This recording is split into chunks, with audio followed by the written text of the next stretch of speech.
Welcome to the Grow My Salon Business podcast, where we focus on the business side of hairdressing. I'm your host, Anthony Whitaker, and I'll be talking to thought leaders in the hairdressing industry, discussing insightful, provocative, and inspiring ideas that matter. So get ready to learn, get ready to be challenged, get ready to be inspired, and most importantly, get ready to grow your salon business.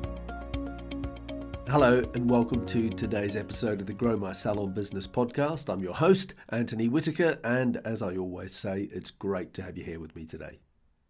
Most people that listen to the podcast are salon owners, but I also know that we have an incredibly varied mix of listeners from over 70 countries that regularly tune in from all over the world. So wherever you are and whatever stage of the business and life journey you're at, I just want to say thank you for being a listener and giving me and my guests the opportunity to share what we've learnt with you, which ultimately is for the benefit of everyone.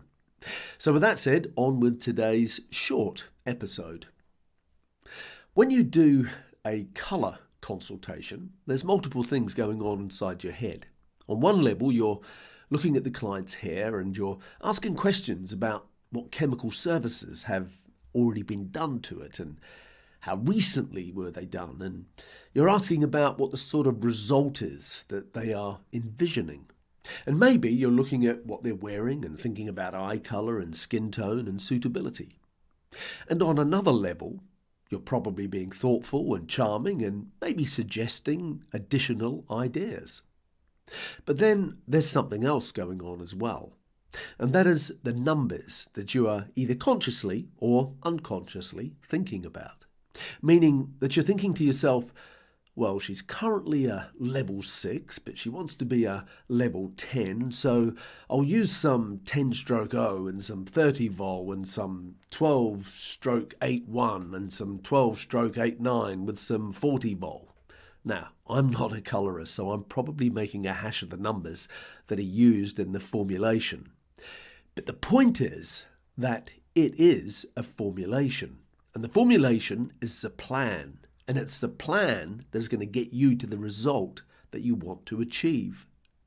And that plan is all built on an understanding of a system that is based on numbers. And that's why I'm always amazed when hairdressers say, I'm not good with numbers. When, especially if you're a colourist, everything you do is based on an understanding of the numbers. And so just as a successful outcome of the colour is based on an understanding of the numbers, a successful outcome in business is also based on the numbers. Just like there's a formulation for hair colour that relies on your understanding of numbers, there's also a formulation in business that equally relies on your understanding of the numbers that matter within the business. And so, as a business owner, you need to know your way around your salon's financials with the same level of comfort and certainty that you have when you're working with a colour chart. Depending on what your objective is, there are many ways to think about the numbers in your business. But one way is that in every business, there are input numbers and output numbers. The output numbers are often things we refer to as key performance indicators or KPIs.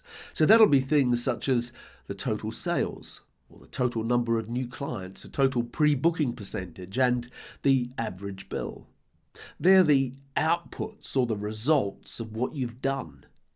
Whereas the input numbers are things like, well, what was the total number of social media posts and the engagement that has helped generate the new clients, or the total number of follow-up phone calls that helps ensure that clients are happy and likely to return, or the total training events that ensure that you and your team are continually growing as professionals, or the total marketing budget and exactly how and when it's to be spent, which again, if done right, exposes you to people who perhaps didn't know that you already existed. Then there's the follow-up emails that are sent out, whether it's a client survey or purely a welcome email for new clients. I'm sure you get the idea. They're all measurable. They can all be boiled down to a few numbers that you either did them or you didn't do them and what sort of responses you got, etc. And if those things are consistently done, then surely it will increase the output, meaning increase productivity. client retention and a healthier bottom line. But perhaps as salon owners, we are sometimes guilty of just expecting or even demanding that the output numbers should improve. Well, just demanding that output should improve is a bit like trying to change the colour result without adjusting the formulation. If you want a different result, you can't just demand it. You have to do something different. So, as a business owner, stop and think about the input that drives the output, because a lot of that will be dependent on you. And so, if you focus on what will cause the result that you want, whether it's actively posting and engaging on social media every day, or increasing the training sessions for your team, or an increase in your marketing budget, or an increase in the one-to-one coaching sessions with your team, all of those things are putting the focus on the input, and then outputs, meaning the results, hopefully, will automatically improve.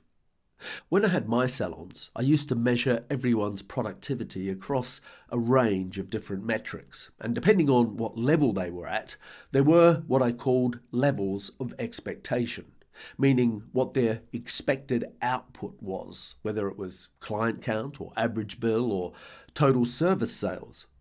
So, for example, if you were a new stylist, then within 3 months you were expected to be doing $1,000 a week in service sales. Within 6 months it was $1,500 a week, and after 12 months it was expected to be $2,000 a week.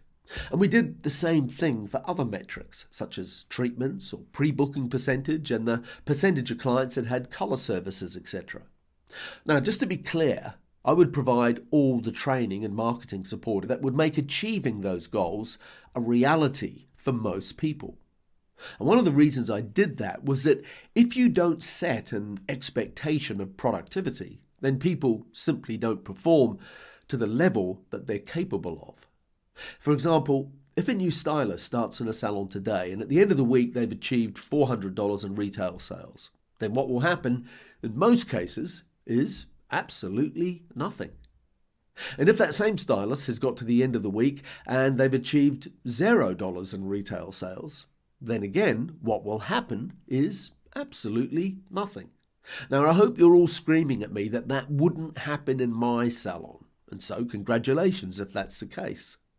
But the reality is that it does happen in most salons, and the reason is that there was never any set level of expectation.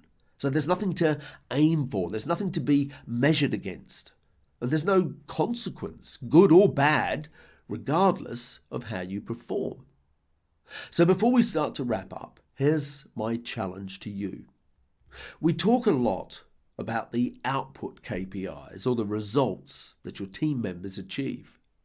But what would be 4 or 5 measurable input KPIs? In other words, the things that you need to commit to do as a business owner and that you'll do consistently every week in order to get your team to increase their own output and therefore increase the total output of the salon, which will then increase the profit margin of the business and the personal income of those on your team. As you can see in hairdressing, whether we're talking about the technical, creative side or the business side, the numbers do matter. And just like you have the power to transform a client's colour with your understanding of the numbers, you equally have the power to transform your business with a better understanding of how to manage the people and the numbers that drive their productivity.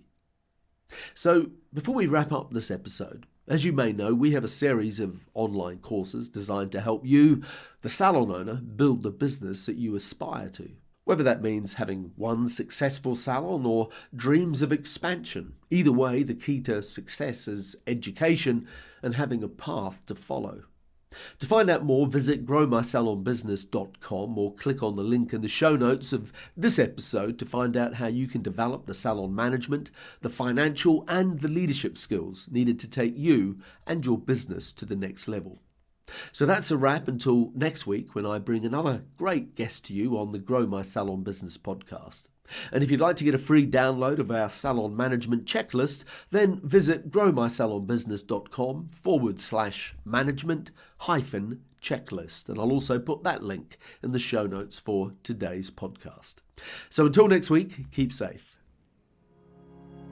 Thank you for listening to today's podcast. If you'd like to connect with us, you'll find us at growmysalonbusiness.com or on Facebook and Instagram at growmysalonbusiness. And if you enjoyed tuning into our podcast, make sure that you subscribe, like, and share it with your friends. Until next time, this is Anthony Whitaker, wishing you continued success.